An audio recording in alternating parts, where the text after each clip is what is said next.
Hello, so in today's video, we're going to differentiate the function, the square of the natural logarithm of x. So this ln squared function. And just to be clear, this is just exactly the same as, this entire ln function, all squared like that. So that's what we're going to do. So as you can probably imagine, this is going to be a case of using the chain rule, if you've watched my previous videos. So we're going to have to use the chain rule for this, because we're inserting this natural logarithm function inside this square function. And so this is a case of using the chain rule.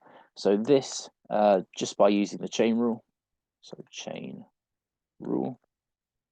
So we're going to get, the derivative of this function that we have, so this ln of x all squared, with respect to the variable that we're squaring, so this ln of x. And then we're going to multiply that by the derivative of the natural log of x with respect to the variable x. So that's just applying our chain rule formula. And then from there, we can just do the derivatives. So we know that when we differentiate a variable squared with respect to that variable, well, we just bring the power to the front and take one away from the power. So that's going to give us 2 ln x to the power of 1. Obviously, we don't need that power of 1 there, so we get 2 ln x. And then we multiply this by the derivative of the natural log of x with respect to x. And we know that that is just 1 over x. We did this in a previous video. So we get that there. And then our final result will be 2 ln of x divided by x, like so. And that would be our final result. So obviously some key things to note. This ln of x squared function is obviously only defined when x is greater than 0.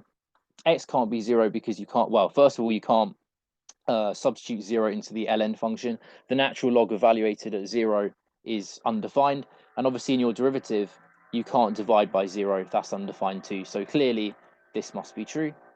And also we can generalize these results. So we know that the derivative of the square of ln is just 2 ln x over x. So then if we want the derivative of, let's say, ln, the natural log of x to the power of n, where n is, let's say, just an integer, then this is going to be n multiplied by the natural log of x to the power of n minus 1, all divided by x. So this is a result that you can check yourself, you can verify yourself.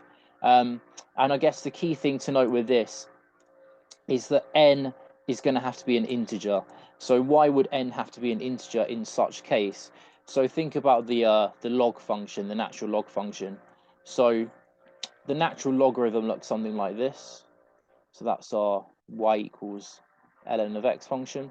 So as we can see, when x is lower than 1, so when x is between 0 and 1, we can see that ln of x is less than 0. So we get negative values. So let's say we were going to take the natural log of x to the power of, let's just say a half.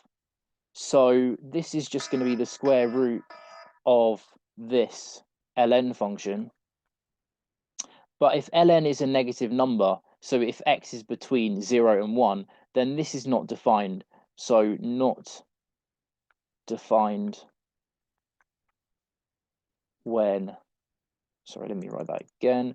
So not defined when x is between 0 and 1. So therefore, it's important that we specify that this n is a natural number, just because of that example there. So that's just an example of why n would be a natural number in this case. Sorry, an integer in that case, because it can be negative numbers as well in the power there. That would still work.